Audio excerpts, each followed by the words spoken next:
What's your next product, Alexander? Our next product is a martini shaker. What are you talking to him for? He's already out.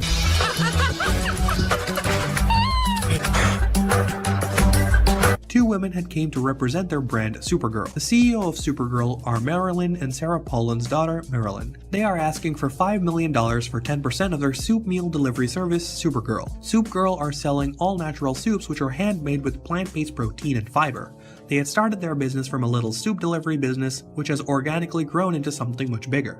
Supergirl's next goal is to make the business country level, so after presenting their product, they offered the sharks to have a sample of the soup. A West African peanut stew, we have our summer minestrone, curried red lentil peach, and we have an Indian-style mulligatawny. The curry peach is fantastic. So one of them asked them, "What is your background?" So Sarah replied, "We are doing this thing since 2008 and we want to take it more forward." So one of the sharks asked, "What is profit?" So Sarah said, "We had around 1.4 million in 2016 and around 2.4 million in 2017. One of the sharks asked, "Can you maintain the same quality in the future?" After hearing all about the company, they said that your company is still at risk and you had a huge loan on your head. Don't take any encouragement from Matthew. Are you gonna leave the show and reflect about whether or not to go with a co-packer? Sure, I'm absolutely going to reflect. But you'll never do it. Are you in? I don't want you to take any encouragement from Matthew's comments. I think the Supergirl logo and name is fabulous. One thing that for me is not great, 5% profit margin. But that's a huge problem. Great soup, but as an investor, I'm out.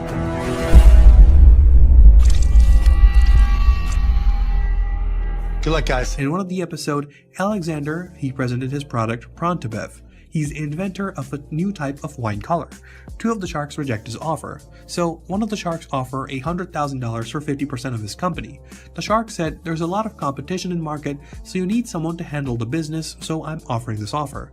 But Alexander asked for $100,000 for 5% of his company. So after hearing what Kevin, the shark, said, Alexander was shocked. I'm going to go and give you $100,000. I want 50%. I have some good news and some bad news. What do you want first? Give me the bad news first. Bad news first. I'm out. The good news is I think you have something clever. So Alexander offered the shark Kevin 20% for $100,000 of his company. Alexander did not think for a second. He agreed with that deal and get merged by Cuban. What's your next product, Alexander? Our next product is a What are you martini talking to shaker him for? He's already out. that chills martinis. I'll give you $100,000 for 25%, contingent that you raise the other 100. Yeah, Done. Work your ass I off, will. okay? I will. I really will. All right, Alexander.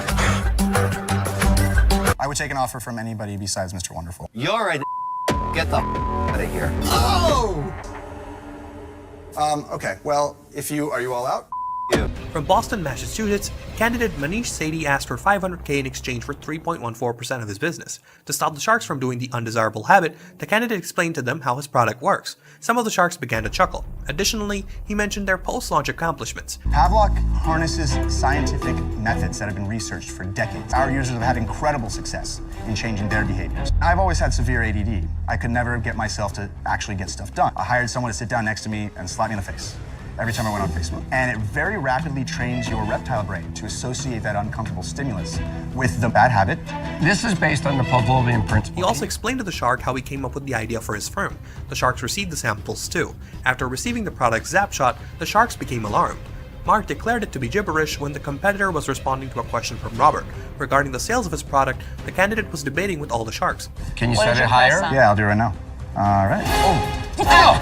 Turn it back. Turn it now. down. Ow, wow, how do you turn it off? More than 50% of our users break their habit in 7 days or less. First of all, leave the skepticism out of for 1 minute. Explain to me why you're worth $14 million.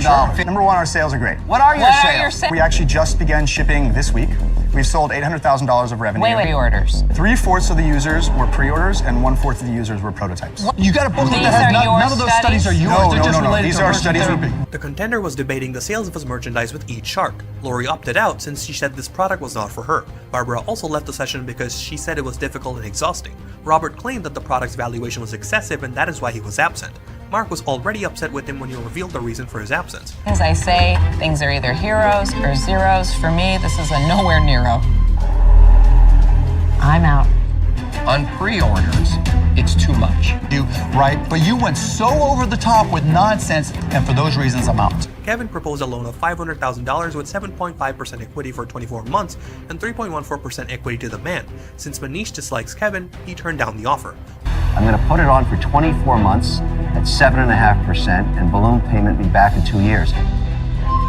If 1/3 of your projections are right, you can easily do that. This is the problem. Damn. There's a problem. There's no problem. And Mr. Wonderful, like, I can't. CEO of Tycoon Real Estate is California native Aaron McDaniel. He was asking for $50,000 in exchange for 3% of his business. The participant was explaining to the Sharks how Tycoon Real Estate genuinely operates. Mark Cuban declared that he despises this and is leaving. Tycoon Real Estate is a crowd investing platform that allows everyday people to invest in real estate for as little as $1,000. I hate it. I'm out. Well, Mark, that's aggressive. Once you're here, you can look through our list of investment opportunities. There are a variety of different types, from residential to commercial, each with their own unique investment objective. Anyone can be a real estate tycoon. The candidate also provided information on how to invest in their business to the Sharks. Robert questioned the participant about how he could earn money from his investments. Mark was pleased with his inquiry. The competitor then responded to his query, and Kevin questioned the contestant about any fees associated with the investments. How do I get my money back? How do I get the return? Boom, boom, boom. Give the guy a cigar. But walk me through a single model. Sure. I invest in that building in New Jersey. I give you $10,000. Sure. I assume I own some percentage of it. That's correct. I assume that building is taking on so much rent. I'm making money. Let's say I want to invest in real estate. I can go online to one of the big players, Fidelity or Schwab. I can buy a REIT. A REIT is a real estate investment trust. Total liquidity. I can buy and sell it any day I want. I'm going to get my yield of 4.5%. Let's say I want to invest in real estate. They're keeping 1.25% of the investment, and in response to Kevin's query, the candidate stated that REITs are not attractive. After hearing this, Mark exclaimed, "That's so terrible." REITs aren't sexy. Nobody brags about REITs. That's so horrible. But Aaron, who cares about sexy when it comes to saving my money? Because that is wrong in so many ways. Robert claimed that he's out because making money from real estate investing requires chance. Once more incensed, Mark Cuban informed the contender of this dismissal. Investing in real estate, according to Lori, is hazardous and uncomfortable, which is why she's also declining. Barbara also withdrew because she claimed she couldn't trust the principal investor. I think the Achilles heel in this, and it comes from years of investing in real estate, is your lead investor. Who is the lead investor? Kevin made him an offer of $50,000 for 50% of the business. The competitor, however, declined the offer and indicated he couldn't go above 10%. I wouldn't go anywhere higher than 10%. Bummer. You think I'm going to put my name? You have nothing. Correct. I have a proven model that raised $1 billion. Mark Lickfit and Mikael Soderlind are asking for $400K in exchange for a 15% interest in their business, Knife Aid. For the right shark, we're offering the opportunity to invest $400,000 for 15% of our company. They educated the Sharks on how their enterprise operates. The Sharks received their samples. This is how simple it works. Order online, receive our secure postage-paid envelope that guarantees safe shipping. They will recreate that razor-sharp edge, and your knives will come back to you sharper than the day you bought them, all within about a week. Do it. Look at that. They explained to the Sharks why and how they would use the money. They also disclosed to the Sharks the company's gains and losses. They received their bargain from the Sharks. Kevin made a $400K for 20% offer to them. We would sharpen an average of $10 a knife for everything included. Minimum package 4 knives. So we're on 120 on this side of the year. 120,000? Yeah. How'd you get those sales? So it really, I mean, what we've done is mainly experimentation. We're now on the 4th iteration of our website. I'm going to give you $200 in cash. I'm going to give you $200 as a line of credit, and I want 20%. Give you $400,000 for 20%. I think that's a great idea because you get Chef Wonderful. We're going to offer you $500,000 for 20%. Taking too long. You got to get him back. You know, excuse me, guys. You want to know about passion, right? Well, I'm not sitting waiting.